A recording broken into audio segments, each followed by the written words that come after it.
Hello student, how are you? कैसे हैं? उम्मीद आप लोग बहुत अच्छे होंगे। मैं जितेंद्र सिंह, आपका बायोलॉजी सब्जेक्ट का teacher. Scientist and there contribution in a biology section चल रहा है मेरा टॉपिक। इस टॉपिक की 2 वीडियोस अपलोड हो चुकी हैं। आज ये तीसरा उसका पार्ट है, आज ही समाप्त हो जाएगा। इस वीडियोस में भी मैंने कुछ साइंटिस्ट, अच्छे साइंटिस्ट इनको रखा है निकाल के, और उनके बारे में हम लोग डिस्कशन करेंगे। तो एक एक करके हम शुरू करते हैं और देखते हैं मैंने कौन से साइंटिस्ट रखे हैं, उन्होंने क्या बायोलॉजी के फील्ड में रिमार्केबल काम किया है। तो देखते हैं, आइए।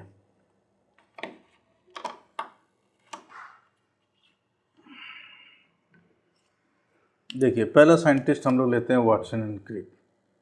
एक साइंटिस्ट है वाटसन क्रिक, इनके बारे में देखते हैं। इन्होंने double helical model of DNA दिया था, और जो मॉडल ऑफ डीएनए है बेटा, वो ध्यान रखना, वो बीडीएनए था। ये अक्सर क्वेश्चन में भूल लेते हैं लोग, यानी कि नहीं ध्यान देते। वो डीएनए तो था, कौन सा था? वो बीडीएनए था। एक टाइप होता है डीएनए का, उन्होंने बीडीएनए पे दिया था। डबल हेलिकल क्या होता है? ऐसा आपने स्ट्रक्चर बुकों में देखा होगा बना हुआ डीएनए का, यही स्ट्रक्चर डबल हेलिकल होता है। फिर इन्होंने वाटसन क्रिक ने एक चीज़ और बताई। वाटसन क्रिक ने नहीं, वाटसन और क्रिक दो अलग अलग थे। इनके एक साइंटिस्ट साथ में थे जो क्रिक, इन्होंने रेप्लिकेशन स्कीम दिया। This is a replication scheme. और इन्होंने ही क्रिक नहीं डिफाइन किया central dogma of biology. Central dogma of biology का मतलब होता है जेनेटिक इंफॉर्मेशन फ्लो डायरेक्शन, मतलब कोई भी आनुवंशिक सूचना किस दिशा में कैसे बहती है और वो कैसे वर्क करती है। तो इस बात को इन्होंने समझाया है अपने, यानी कि central dogma of the biology. तो इसमें पहला नहीं, इसको पूरा देखते हैं क्या होता है। जैसे कि डीएनए से आरएनए, आरएनए से प्रोटीन का बनना, राइट। अगर डीएनए से डीएनए बनता है बच्चों, डीएनए से देखो इस तरह से जा रहा है डीएनए, जिसको हम रेप्लिकेशन बोलते हैं या डुप्लीकेशन कह सकते हैं। अगर इसी डीएनए से आरएनए बन जाए तो इस वाले को हम ट्रांसक्रिप्शन बोलते हैं, राइट। और आरएनए से प्रोटीन बन जाए तो इसको हम ट्रांसलेशन बोलते हैं, राइट। और वापस अगर आरएनए से डीएनए बने तो रिवर्स ट्रांसक्रिप्शन कहलाते हैं। तो इसी पूरे सीक्वेंस को जो यहाँ से दिया गया है, इसी को सेंट्रल डोग्मा ऑफ बायोलॉजी कहते हैं। तो इसको आप अच्छे से समझ होंगे। डीएनए से आरएनए, आरएनए से प्रोटीन, इन्फॉर्मेशन जेनेटिक फ्लो इस तरीके से करती है।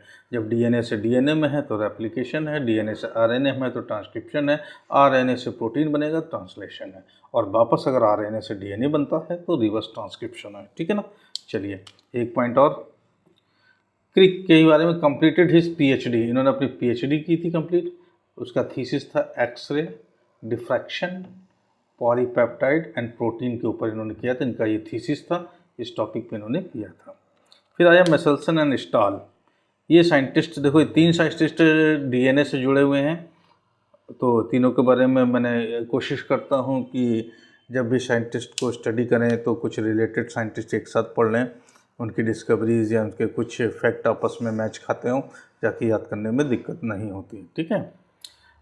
इन्होंने वर्क ऑन इस्चीरिया कोलाई पे किया और डिस्कवर किया इन्होंने semi conservative replication of DNA in prokaryotic cell, that is a bacteria में खोज किया। ठीक है। अब सेमी कंजर्वेटिव क्या होता है, देखिए जैसे कोई डीएनए है, डीएनए की 2 स्ट्रैंड होती हैं। ये डीएनए की डबल स्ट्रैंडेड डीएनए की है।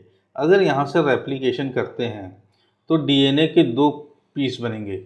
एक डीएनए का जो पीस बनेगा उसमें एक ओल्ड स्ट्रैंड रहती है, ओल्ड स्ट्रैंड, और एक न्यू स्ट्रैंड रहती है। तो ये वाली तो देखो आपको साफ साफ दिख रही है, ओल्ड में जा रही है, ओल्ड की, और ये न्यू बन रही है। तो इस तरह से एक डीएनए तो ये हो गया और एक डीएनए ये हो गया।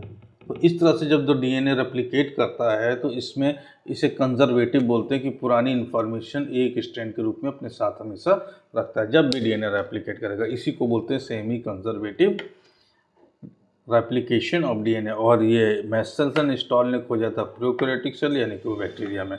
फिर इसी से जुड़ा हुआ है Taylor, 1958, work on Vicia faba and proven the, इन्होंने भी semi conservative replication of DNA को प्रूव किया, लेकिन इन्होंने कहाँ किया? यूकैरियोटिक सेल में। तो दोनों ही साइंटिस्ट एक ही फील्ड, एक ही रिसर्च से जुड़े हुए हैं।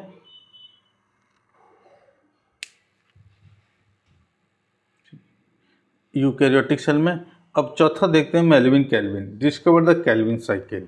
इन्होंने कैल्विन साइकिल खोज की थी। कैल्विन साइकिल क्या थी? Cycle of glucose formation during the PHS. PHS का मतलब फोटोसिंथेसिस, जितने भी ग्रीन प्लांट है फोटोसिंथेसिस करते हैं और फोटोसिंथेसिस के दौरान ग्लूकोज बनता है और इस ग्लूकोज को बनाने के लिए एक साइकिल होती है। इस साइकिल को डिस्कवर किया था मेल्विन कैल्विन ने। ठीक है, तो आज देखते हैं अब इसमें और क्या इंक्लूड करते हैं। अभी थोड़ी देर में इसमें और भी चीज़ें डिस्कस करेंगे, इसे आप कॉपी पर तो नोट करें। हेलो स्टूडेंट, आगे के देखते हैं साइंटिस्ट कौन कौन से मैंने शामिल किए हैं। इसके बाद शामिल किया रॉबर्ट ब्राउन। रॉबर्ट ब्राउन ने 1831 में न्यूक्लियस की खोज की, राइट। और इम्पोर्टेंट बात यह है, न्यूक्लियस इन्होंने कहाँ देखा था? एक एस्टाबुलेरिया एल्गी, इसमें इन्होंने डिस्कवर किया था, तो ये ध्यान रखना, एस्टाबुलेरिया एल्गी। फिर आए डुजार्डिन, डिस्कवर द प्रोटोप्लाज्म। अब प्रोटोप्लाज्म आपको पता ही होगा, किसी भी सेल के अंदर ये पार्ट 3 है, ठीक है ना, ओके। पार्ट 3, किसी भी सेल के अंदर न्यूक्लियस होता है और लिक्विड मटेरियल जो भरा होता है जेली लाइक, वही हमारा ये सीपी साइटोप्लाज्म कहलाता है। लेकिन जब हम न्यूक्लियस को पकड़ के यानी न्यूक्लियस को इंक्लूड करते करते तो यही प्रोटोप्लाज्म हो जाता है, राइट, पीपी प्रोटोप्लाज्म। तो समझ गए। आगे देखते हैं डुजार्डिन, इन्होंने प्रोटोप्लाज्म खोज किया। फिर आया डी डुबे। ये डी डुबे इन्होंने डिस्कवर किया लाइसोसोम्स, राइट। हाइड्रोलिटिक एंजाइम्स इसमें भरे रहते हैं। इस लाइसोसोम्स की कुछ खास बातें देखते हैं। फॉर्म ये कहाँ से निर्माण होते हैं? एंडोप्लाज्मिक रेटिकुलम और गोल्जी बॉडी से जो वेसिकल्स टूट के निकल के अलग होती रहती हैं, उन्हीं से निर्माण होता है। फाउंड इन कहाँ पाई जाएंगी? पैनक्रियास की सेल में, लीवर की सेल में, ब्रेन, थायराइड और किडनी आदि की सेलों में ये ज़्यादा मिलती हैं।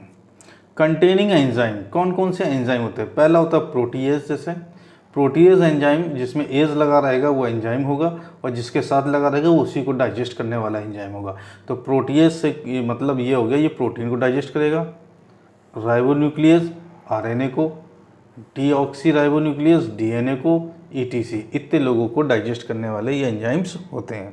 अब इसको एक नाम सुसाइडल बैग भी बोलते हैं, भूल गया थोड़ा सा। लाइसोसोम ऑल्सो कॉल्ड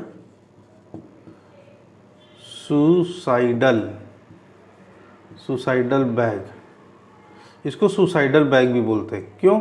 इसमें हाइड्रोलिटिक एंजाइम्स भरे रहते हैं। लिख लेना बेटा, ये भूल थोड़ा सा मिस हो गया।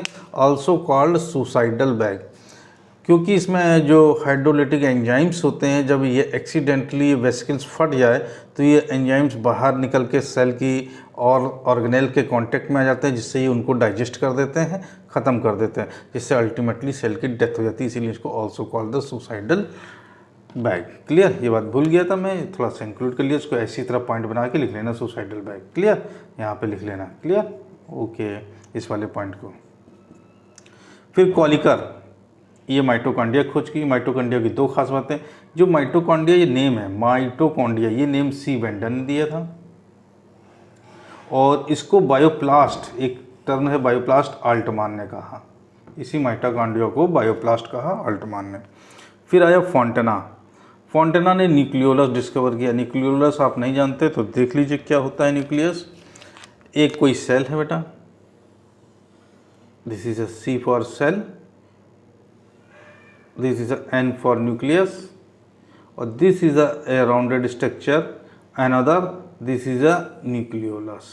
क्लियर? इसी को न्यूक्लियोलस बोलते हैं अंदर। क्लियर? तो बातें साल, न्यूक्लियस के अंदर एक राउंडेड स्ट्रक्चर पाई जाती है, उसी को न्यूक्लियोलस बोलते हैं। स्ट्रासबर्गर देखिए, डिस्कवर द क्रोमोसोम जिसका नाम दिया वाल्डियर। क्रोमोसोम एक नाम है जो क्रोमोसोम वाल्डियर ने बताया, जिसका मतलब होता है कलर बॉडी। क्रोमोसोम, क्रोमो का मतलब कलर और सोम का मतलब बॉडी, यानी कलर बॉडी। ठीक है, कलर बॉडी। फिर टियोडीनर, इन्होंने वायराइट की खोज की। वायराइट क्या है अपने आप में देखते हैं जरा। ये फ्री आरएनए होते हैं, फ्री आरएनए होते हैं विदाउट कैप्सिड, इसमें कैप्सिड नहीं होता। स्मॉलर देन वायरस होते हैं, लो मॉलिकुलर वेट होते हैं, क्योंकि ये दो चीज़ों से एक वायरस बनता है, जेनेटिक मटेरियल और उसका प्रोटेनियस कैप्सिड से। जो प्रोटेनियस कैप्सिड का जो वेट होता है करीबन 94% तक का बनाता है और ये 6% बनाता है। तो इसमें प्रोटीन का खोल नहीं होने की वजह से इसका खाली वेट 6% जेनेटिक मटेरियल से बनता है, इसलिए लोअर होता है। Stanley Cohen and Herbert Boyer, इन्होंने फर्स्ट रिकॉम्बिनेंट डीएनए बनाया। रिकॉम्बिनेंट डीएनए क्या होता है जरा आप देख लेते हैं, अभी आपको बताते हैं थोड़ा सा इधर। रिकॉम्बिनेंट डीएनए को ऐसे समझ लीजिए, I think take the some place here, yes, आप वीडियो इसके पीछे करके देख लेना, कोई दिक्कत नहीं है, लिखा हुआ था, रिकॉर्ड हो चुका है। जैसे कोई डीएनए है, इस डीएनए में चेंजेस कर दो और कोई नया डीएनए बना दो, न्यू डीएनए चेंज करो,